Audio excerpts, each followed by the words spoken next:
नमस्कार, आपण पाहत आहात पुणे लाईव्ह न्यूज. पाहुयात दिवसभरातील ठळक घडामोडी. सोलापूर शहर पोलीस आयुक्तालयाच्या अनैतिक मानवी वाहतूक प्रतिबंधक कक्षाने 6 महिन्यांपासून बेपत्ता असलेल्या अल्पवयीन मुलीचा चाकण एमआयडीसीमध्ये येऊन शोध लावून तिला सुरक्षित ताब्यात घेतले. संशयित आरोपी सच्चुकुमार कृष्णा चंद्रबंसी याला चाकण परिसरातील बिरदवडी येथून अटक करण्यात आली. या संदर्भात विजापूर नाका पोलीस ठाणे येथे गुन्हा दाखल झाला आहे. आरोपीने मुलीला आमिष दाखवून पळवून नेल्याचा आरोप आहे. 3 फेब्रुवारी 2026 रोजी हा तपास अनैतिक मानवी वाहतूक प्रतिबंधक कक्षाकडे वर्ग करण्यात आल्यानंतर पथकाने तांत्रिक माहिती आणि गुप्त बातमीदारांच्या मदतीने अवघ्या 18 दिवसात हा छडा लावला. 21 फेब्रुवारी 2026 रोजी आंबेठाण रोड बिरदवडी चाकण येथे छापा टाकून आरोपी आणि मुलीला ताब्यात घेण्यात आले.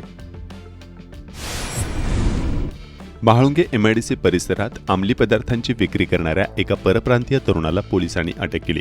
चंदन मंजित सिंह वयवर्ष 22, सध्या राहणार महाळुंगे इंगळे तालुका खेड, मूळ राहणार डुमरी जिल्हा बलिया उत्तर प्रदेश असे अटक करण्यात आलेल्या आरोपीचे नाव आहे. सद्गुरू मिसळ हॉटेल जवळील मोकळ्या जागेत चंदन मंजित सिंह हा संशयास्पदरित्या वावरत असल्याची माहिती पोलिसांना मिळाली होती. पोलिसांनी सापळा रचून झडती घेतली असता त्याच्याकडे 44,500 रुपये किमतीचा 884 ग्रॅम गांजा मिळून आला. आरोपीला अटक करण्यात आली असून हा माल त्याने कोणाकडून आणला आणि तो कुणाला विकणार होता याचा अधिक तपास पोलीस करत आहेत.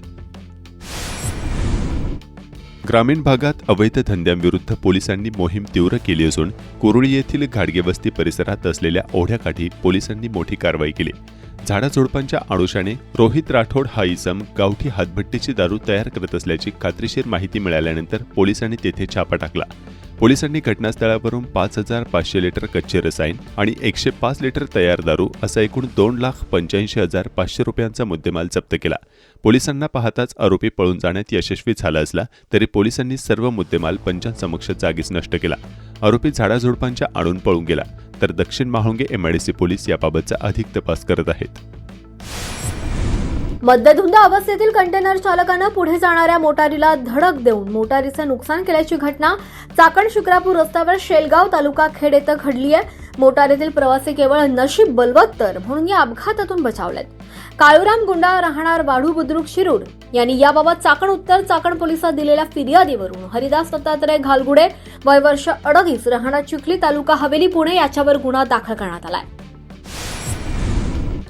अवजड वाहतुकीने संपूर्ण पुणे जिल्हा त्रस्त झालाय. सोमवारी पिंपरीत मोरवाडी येथे देखील चाकण एमआयडीसी मधून गेलेला कंटेनर ग्रेड सेपरेट मध्ये अडकल्यामुळे वाहतूक विस्कळीत झाल्याची बाब समोर आली आहे. खेड तालुक्यात उन्हाच्या झळा जाणवतायत. पारा 30 ते 32 अंशाच्या दरम्यान जाऊ लागलाय. हवामान विभागानं पुढील काही दिवसात कमाल तापमानात मोठ्या वाढीचा अंदाज व्यक्त केलाय.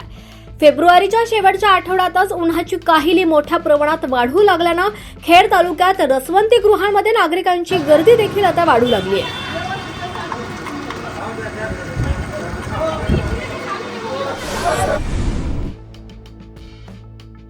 खेड तालुक्याच्या पश्चिम भागात मोठ्या प्रमाणावर आदिवासी बांधवांचे वास्तव्य आहे. या भागातील मुलांसाठी असलेल्या आदिवासी मुलांच्या शासकीय वसतिगृहात मुलांच्या अनेक समस्या आहेत. मुलांची गैरसोय होत आहे आणि प्रशासन त्याकडे लक्ष देत नाहीये. वारंवार अर्ज व मीटिंग घेऊन काहीच उपयोग होत नसल्यानं मुलांनी आंदोलनाचा पवित्रा घेतल्याची बाब समोर आली आहे. आदिवासी मुलांचे शासकीय वसतिगृह येथे मुलांनी चक्क उपोषण करून प्रशासनाचं लक्ष वेधल्याची बाब समोर आली आहे. चैतन्य संस्था प्रेरित ग्रामीण महिला स्वयंसिद्ध संघ राजगुरुनगर अंतर्गत चक्रेश्वरी विभाग चाकण आंबेडकर भवन या ठिकाणी नेत्र तपासणी आणि आपला दवाखाना सरकारी हॉस्पिटल यांच्यामार्फत बीपी, शुगर, हिमोग्लोबिन तपासणी करण्यात आली आणि गोळ्या वाटपही यावेळी करण्यात आले. बचत गटातील 115 महिलांनी या शिबिराचा लाभ घेतला. संघाच्या कार्यकर्ता संघमित्रा शिरसाट, संघ पदाधिकारी शारदा कोरगावकर, प्रभावती साळुंखे, सीमा साळसकर, शकीला शेख यांनी व विभागातील कार्यकर्त्यांनी या शिबिराचे आयोजन केले होते.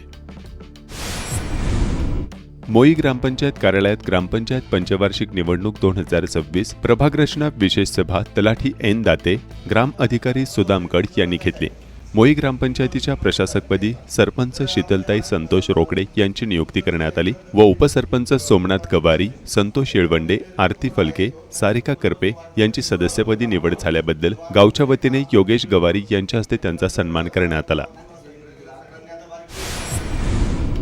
JMRT खोडद तालुका जुन्नर येथे रेडिओ दुर्बीण प्रकल्प प्रदर्शन कार्यक्रम येत्या 28 फेब्रुवारी 2026 रोजी त्याचे आयोजन करण्यात आले आहे। या ठिकाणी सर्व नागरिकांना प्रवेश दिला जाणार आहे। विज्ञान व तंत्रज्ञान यात रुची असलेल्या विद्यार्थ्यांना आणि सर्व नागरिकांना ही चांगली संधी उपलब्ध झाली आहे। जवळून रेडिओ दुर्बीण प्रकल्प पाहणी करण्यासाठी आणि याबाबत साक्षर होण्यासाठी देखील याची मदत होणार आहे। त्यामुळे सर्वांनी एकदा तरी भेट द्यावी असे आवाहन संबंधित संस्थांनी केले आहे। चाकण एमआयडीसीतील एका कंपनीच्या माजी संचालकाला ऑनलाईन शेअर ट्रेडिंगच्या नावाखाली 11 कोटी रुपयांची फसवणूक झाल्याची धक्कादायक घटना समोर आली आहे। सायबर चोरांनी सुरुवातीला 40 लाखांचा परतावा देत विश्वास संपादन केला आणि त्यानंतर मोठी रक्कम गुंतवण्यास भाग पाडले। नोव्हेंबर ते जानेवारी दरम्यान ही फसवणूक घडली। नफा काढण्याचा प्रयत्न करताच आणखी पैशांची मागणी करण्यात आली। पिंपरी चिंचवड सायबर पोलिसांनी गुन्हा दाखल करून 70 लाख रुपये गोठवण्यात यश मिळवले आहे। चाकण एमआयडीसी परिसरातील एका कंपनीचे 55 वर्षीय माजी संचालक जे निगडी परिसरात राहतात यांना ऑनलाईन शेअर ट्रेडिंगच्या आमिषाने 11 कोटी रुपयांची फसवणूक करण्यात आली। सायबर चोरांनी सुरुवातीला पीडित व्यक्तीला ऑनलाईन गुंतवणुकीवर 40 लाख रुपयांचा परतावा देत त्यांचा विश्वास संपादन केला। त्यानंतर पीडिताने आपल्या कंपनीतील हिस्सा विकून मोठी रक्कम शेअर बाजारात गुंतवली। मात्र ही संपूर्ण रक्कम आरोपींच्या ताब्यात गेली। तक्रार मिळाल्यानंतर गुन्हा दाखल करण्यात आलाय। आरोपींनी मोबाईल मेसेजिंग ॲपद्वारे संपर्क साधून स्वतःला प्रख्यात सिक्युरिटीज गुंतवणूक कंपनीचे अधिकारी म्हणून सादर केले। आरोपींनी त्यांच्या कंपनीमध्ये नोंदणी असल्याचे सांगत बनावट प्रमाणपत्रही शेअर केले। त्यानंतर त्यांनी पीडितेला गुंतवणूकदारांच्या गटात जोडून विविध शेअर्स आणि IPO बाबत माहिती व टिप्स दिल्या। गुंतवणुकीसाठी आरोपींनी एक ॲप डाउनलोड करण्याची लिंक पाठवली, ज्याद्वारे नफा आणि गुंतवणूक तपासता येईल असे सांगण्यात आले। विश्वास ठेवून पीडितेने आरोपींनी दिलेल्या वेगवेगळ्या बँक खात्यांमध्ये पैसे हस्तांतरित करण्यास सुरुवात केली। सुरुवातीला 40 लाखांचा परतावा मिळाल्यानंतर उद्योजकाने पूर्णवेळ ट्रेडिंग करण्याचा निर्णय घेतला आणि आपल्या कंपनीतील हिस्सा विकला। 31 जानेवारीपर्यंत त्याने एकूण 11 कोटी रुपयांची गुंतवणूक केली होती। मात्र नफा काढण्याचा प्रयत्न केल्यावर आरोपींनी वेगवेगळी कारणे सांगून आणखी पैशांची मागणी केली। तेव्हा फसवणूक झाल्याचे लक्षात आले आणि त्यांनी पोलिसात धाव घेतली। तक्रार अर्जानंतर पोलिसांनी तत्पर कारवाई करत आरोपींकडून पैसे काढण्यापूर्वी 70 लाख रुपये गोठवण्यात यश मिळवले। या प्रकरणी माहिती तंत्रज्ञान कायद्याअंतर्गत गुन्हा नोंदवण्यात आला असून पुढील तपास सुरू आहे।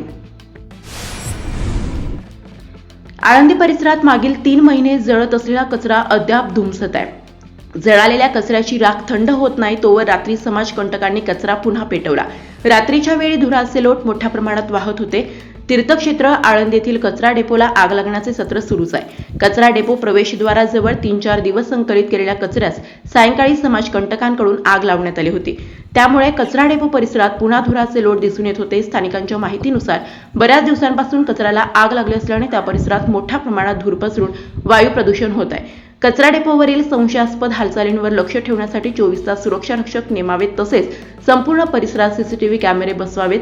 डेपोचे तातडीने आधुनिकीकरण करून आगीच्या घटनांची सखोल चौकशी करावी अशी मागणी स्थानिक रहिवाशांनी केली आहे। चाकण नगर परिषदेच्या अर्थसंकल्पास मंजुरी। चाकण नगर परिषदेच्या सन 2026-27च्या अर्थसंकल्पास तसेच 2025-26च्या सुधारित अर्थसंकल्पास मंजुरी देण्यासाठी नगराध्यक्षा मनीषा सुरेशभाऊ गोरे यांच्या अध्यक्षतेखाली विशेष सभेचे आयोजन करण्यात आले।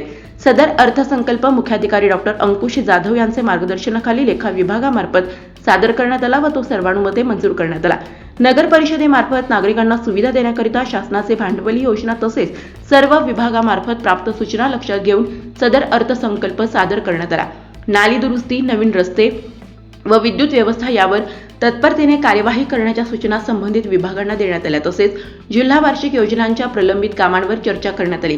चाकण नगर परिषदेमार्फत पुरवण्यात येणाऱ्या सेवा संबंधी शुल्क वाढीसाठी प्रस्ताव ठेवण्यात आले। सदर शुल्कवाढ नगर परिषदेच्या उत्पन्न वाढीसाठी अत्यंत आवश्यक असली तरी प्रस्तावित शुल्कवाढ जास्त असल्याच्या कारणाने त्यात उचित वाढ कराव्याचे सर्वानुमते चर्चेअंती ठरले।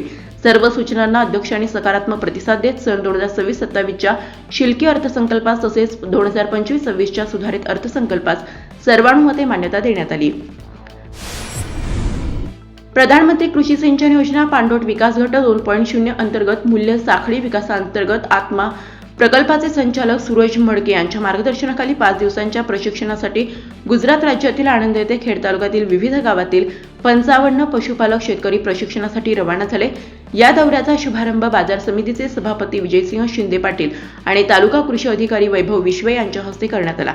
या संपूर्ण अभ्यास दौऱ्याचे नियोजन खरेदी विक्री संघाचे संचालक सरपंच संतोष गोरडे आणि तालुका तंत्रज्ञान व्यवस्थापक दिनेश सावंत यांनी केले।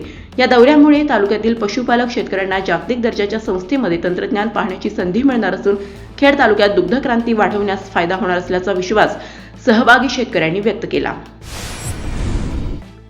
खेड तालुक्यातील चाकण येथे उपजिल्हा रुग्णालय, डॉक्टर व कर्मचारी निवासस्थान इमारत व महिला रुग्णालय जागा प्रश्न तसेच खेड तालुका महसूल विभाजन या महत्त्वाच्या विषयांबाबत जिल्हाधिकारी जितेंद्र डोडी यांची महत्त्वाची भूमिका आहे।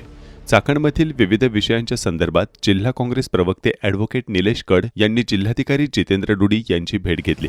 कड यांनी सांगितले की जिल्हाधिकारी यांनी चाकण येथे 100 बेड महिला रुग्णांसाठी जागा प्रस्ताव मागवून घेण्याबाबत निर्देश दिले असून खेड तालुक्यातील अन्य विषयाबाबत देखील जिल्हाधिकारी यांनी सकारात्मकता दाखवत सर्व संबंधितांना कार्यवाहीबाबत सूचना केल्या आहेत।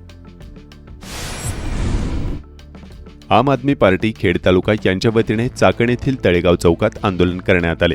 चाकण बाजारपेठेत नागरिकांच्या दुचाकी गाड्या उचलण्याच्या कारवाईचा निषेध करून तत्काळ गाड्या उचलणे बंद करावे आणि वाहतूक व्यवस्थेबाबत स्पष्ट सूचना व पर्यायी पार्किंग व्यवस्था करावी अशी ठाम मागणी आपचे तालुकाध्यक्ष स्वप्नील गायकवाड यांनी केली आहे। प्रशासनाने त्वरित निर्णय न घेतल्यास तीव्र आंदोलनाचा इशाराही देण्यात आला आहे। बंद करा जनतेची लूट बंद करा अरे गाड्या उचलणे बंद करा शिवाजी महाराजांचं डॉक्टर बाबासाहेब आंबेडकरांचं। नमस्कार, आपण पाहत आहात पुणे लाईव्ह न्यूज।